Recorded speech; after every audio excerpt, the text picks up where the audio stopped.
नमस्कार.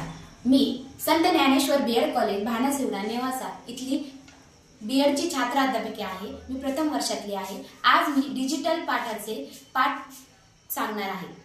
तर मुलांनो, मला सांगा, हे आपण आता उभे आहोत, हे कशावर उभे आहोत रे? बरोबर, फरचीवर उभे आहोत. मग तुम्ही ग्राउंडवर जातात, खेळायला जातात.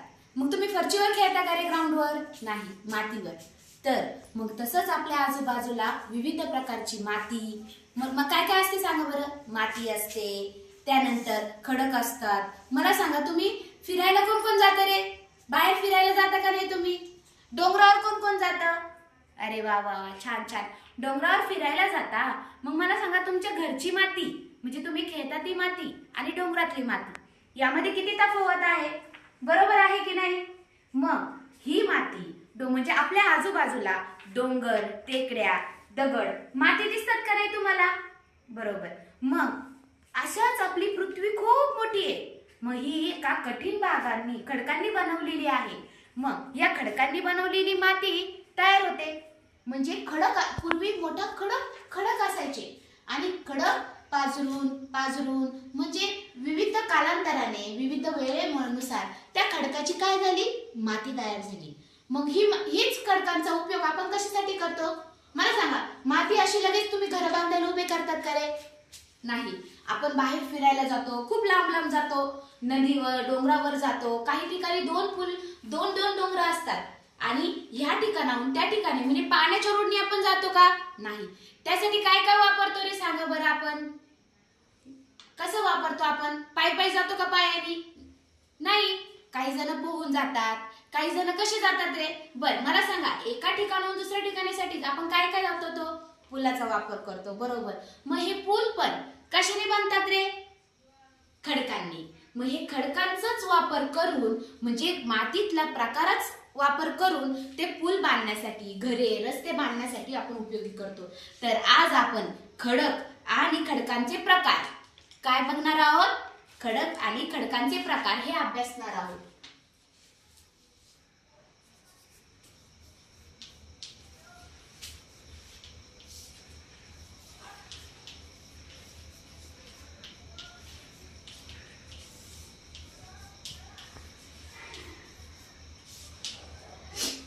यामध्ये पृथ्वीच्या पृष्ठभागाच्या पृथ्वी आपली ही पृथ्वी ना, ही पृथ्वीचं पृष्ठभागाचे बाहेरील जे कवच असतं ना, ते शिलावरणाचं असतं. कशा वर्णाचं असतं? शिलावरण. शिलावरच म्हणजे काय? खडक. शिलाला समानार्थी शब्द काय आहे? खडक. काय आहे? खडक. मग ते बनलेले असते, ते कवच ना कठीण असतं. मला सांगा, दगड हा मऊ असतो का? नाही. कसा असतो? कठीण असतो. मग कठीण बनवलेले असते. मग हे कवच कठीण असून व ते खडकांनी व त्यांचे बनलेले असते. तर प्रथम आपण खडकाची व्याख्या बघूया. तर खडकाची व्याख्या आहे, प्रथम भूपृष्ठावरील तयार झालेल्या खनिजाच्या मिश्रणाला खडक म्हणतात. काय म्हणतात? भूपृष्ठावर तयार झालेल्या खनिजाच्या मिश्रणाला खडक असे म्हणतात. हे लिहून घ्या.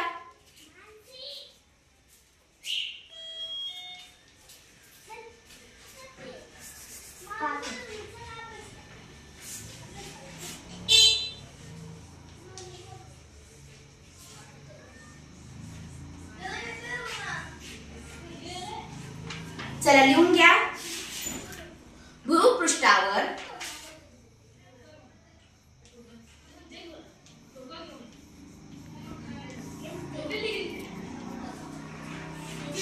तयार झालेल्या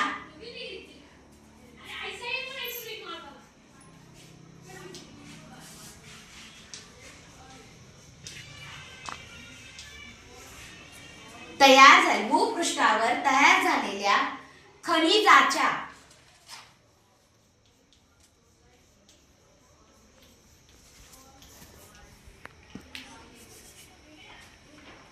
मिश्रणाला खडक असे म्हणतात.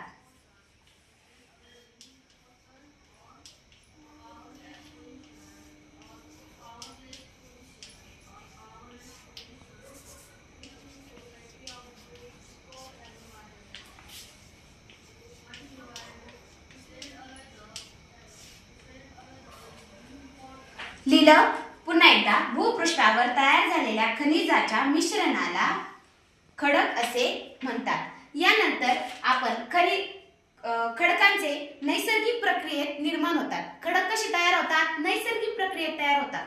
ते कुणी तयार करतं का? नाही. तर खडक अनेक प्रकारचे असू शकतात.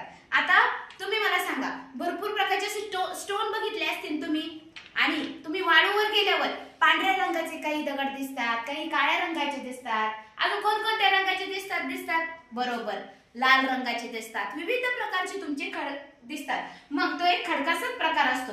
यामध्ये पण आपल्या भारताच्या विविध प्रकारामध्ये मोडला जातो. म्हणजे हिमालयानंतर जसं उतरत्या बाजूला आपण येतो, खाली केरळ पर्यंत येतो, त्यामध्ये विविध रंगाची माती पाहायला दिसते. वाळवंटातली वाळू ही वेगळी, आपण महाराष्ट्र भागात राहतो, यामधली मातीचा प्रकार वेगळा. यामध्ये मग अग्नीज, गाळाचे, रूपांतरित खडक असे विविध प्रकार पडतात. तर मग आपण आता खडकांचे विविध प्रकार बघणार आहोत. यामध्ये प्रथम आपण बघणार आहोत खडकांचे प्रकार.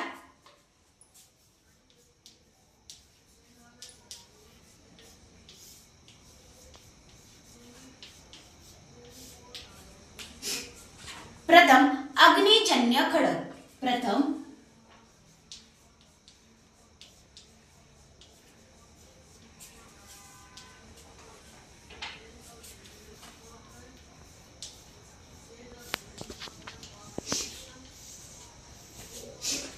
आहे अग्निजन्य खडक. त्यानंतर आहे गाळाचे खडक.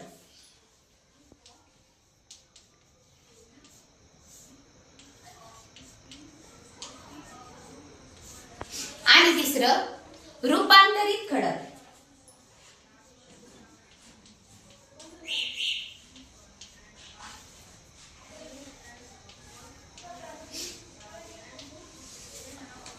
हे झाले खडकांचे प्रकार.